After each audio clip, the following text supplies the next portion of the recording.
The folk tales of Turkey and the surrounding Near East and the Mediterranean are extremely strange, wild, and I think criminally understudied. So, here we are experimenting at the CM Kozeman channel with this new experimental short audio story podcast, whatchamacallit format, where we just give small, short, brief retellings of these incredible tales from primary sources. And this current legend is the story of the horse stealing demon girl, recorded from Turkey's Diyarbakır province in an academic study by one Muhsine Helimoğlu Yavuz called Diyarbakır Efsaneleri, which means the legends of Diyarbakır. Most of these stories and these academic studies are in Turkish, and they remain woefully unknown to the rest of the world because, well, there's a language barrier. But I here at the CM Kozeman channel am going to help you get over it and tell you this incredible story. So let's just get cracking. Before getting cracking, of course, I need you to consider supporting me on Patreon, and if you donate even $1 a month, you get to see all sorts of cool artwork and paintings and creature designs that nobody else gets to see. Or if you want, you could buy me a coffee. Imagine you just sat down with me and we're drinking coffee together, and I'm telling you these incredible legends and stories. What better way to, just be a pal and order your friend Daddy Kozeman a cup of coffee. Also on Buy Me a Coffee, you get to see a gallery of painted, colorful sketches that nobody else gets to see. Or maybe you can go to the merch store and get some hot CM Kozeman merchandise. Okay, let's get started with the legend of the horse stealing crazy demon girl. So there was this one guy, okay, and he was very proud of his drought horses. He used them to plow his field and do his farm work. So back in those days, that's a really valuable asset to have. But one day, he noticed his horses were getting sick and thin and weary. And so he tried to understand what's going on. He had them checked by a vet. They're okay. They're not sick. They just seem a little tired and overworked. That's all. But he says, no. I've been working. I've been taking good care of them. They work normal hours like any farm animal. I let them rest at night, and it's an enigma. So one morning he wakes up very early and goes to the barn, and he notices that his favorite horse is sweaty, as if it's been out running. It's very strange. How could it go? It was like it's tied right here. Strange. Allah. So maybe he says, I don't know, maybe somebody's coming in and trying to steal these horses or something. I don't know. So the next night he camps out by his barn. He pretends to go home, but secretly comes out and hides behind a bush by the barn entrance and just keeps waiting. It gets to midnight, nothing happens. But then at around 2 a.m. or something, not very clear because they did not have precise watches and in those days, a figure approaches. God fucking damn. It looks like a woman, but as it gets closer, there's this almost cartoon logic perspective defying effect where it gets closer but it doesn't really grow. Turns out this is a shadow walking in the form of a short, fat woman-like thing with flapping breasts and long hair and short legs and long claw-like fingernails. Okay, it's a demon lady. It's actually a jinn, not a precise demon. A jinn.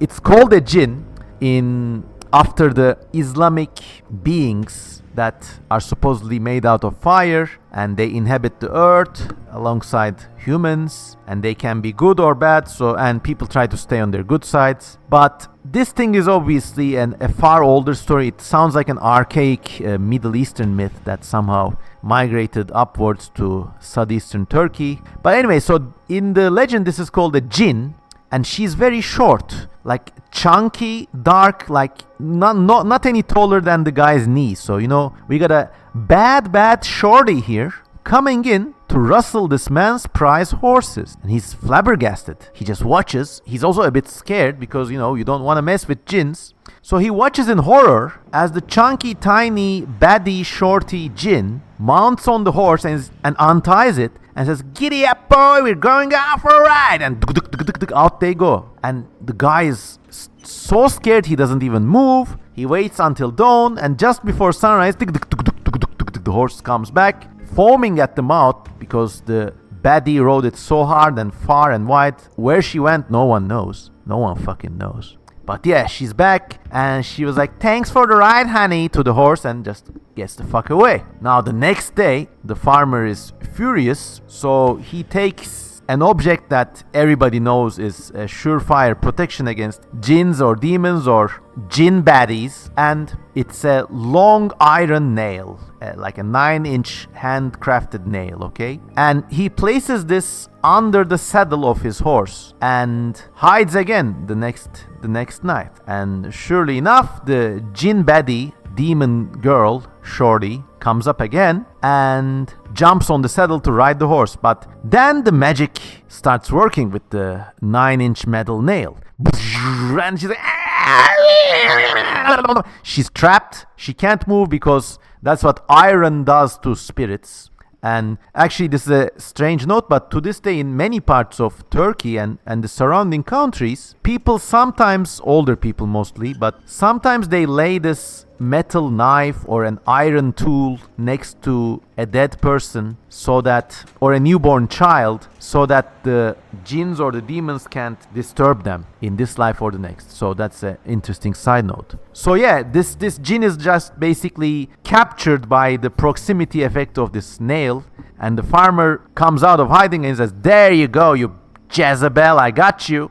And she's like, no, please let me go. I'm sorry. I'm not gonna do it again. I promise I'll do anything. I'll suck your dick. And he says, "Nah, you had your fun. Now, because of this nail, you are in my thrall. So come on over, giddy up." So he brings the jinn home, and this nail has this like captivating effect, and he keeps it on top of a shelf or a closet. So as long as this thing has been in proximity of the jinn-girl, he now has power over her. So for long months, this is the funny bit of the story, for long months, he actually uses this jinn as part of his household. Like, she washes clothes with his wife, she helps with the house chores, she even helps with the farm work.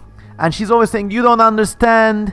My father is a very ruthless jinn father. He's gonna kill me if I don't come back. Please let me go. Please let me go." But it's too late. He says, "You should have thought of that before you started thieving. Now you're my property. You're my tool. You're my domestic servant. I will use you now." And for months, he basically uses this jinn girl as home slave labor. Let's face it. But one day, the guy has this mischievous 5-year-old son. Somehow, he gets this wooden stool and reaches up to this tall shelf or cabinet and picks up the iron nail, and because he's like a silly boy, throws it in the well. Of course, if you do that, everybody knows the magic link, the magic ward on the jinn is broken, so it sets the shorty jinn free. And she's like, "Oh, I'm finally free, but no, I have nowhere else to go but my home, and my father will kill me. But woe betide me, I have to go, here I go." And she's like very sad, but she just disappears. And the man comes back from his field work and, "Son, what the fuck did you do?" He said, "I'm sorry, Daddy, I just didn't know better. She just ran off to the fields and the mountains. She won't disturb us no more, I promise." And then the guy is really scared because he's worried that not only will this jinn baddie return, but maybe she'll also bring her friends, or maybe her wrathful father will show up. So he once again hides near the barn door. But nobody comes. He waits for a second night. Nobody comes. He waits for a third night. Nobody comes. Turns out, well, I guess this jinn baddie is just not forthcoming. And then 5 days or a little bit later, everybody notices something strange. There's a stream that comes from the mountain, and this mountain is a very dark and tall and like craggy mountain. Nobody goes up there, and everybody knows that's where the jinns live. But suddenly, one day, this stream starts running red with blood, and everybody just knows it was the blood of the horse rustling Shawty jinn baddie, and everybody just knows that her mean daddy killed her, and that's her blood flowing down the mountain of the jinns, just red and sad. And that's how it all went down, everybody. I mean, this one is a weird story for many reasons. It explores the effects of these iron elements or iron objects, metal objects on these supernatural beings, and there's a theme of servitude, control, and it all ends with a sad and melancholy tone. Usually in these legends, you're not meant to feel sorry for these supernatural beings. They're either scary or evil or they're defeated. But in this legend, this legend is also, by the way, told in multiple different iterations, so I kind of abridged them and combined a few stories, but yeah, this is what you get. And the theme of the jinn-girl dying and staining the rivers red is repeated over and over in these legends from Turkey's Diyarbakır province. So it is this thing, and it's just that. I hope you enjoyed this retelling, everybody. I'm really enjoying making these short videos. If you've been following this channel, you probably know most of my videos are like hours long and are like comprehensively researched, but with this format I could just tell very short, to the point, and very interesting stories and contribute to everybody's repertoire of interesting myths and just give you a fun day listening. I hope you enjoyed it. Until next time, this was CM Kozeman. Goodbye, and I love you all.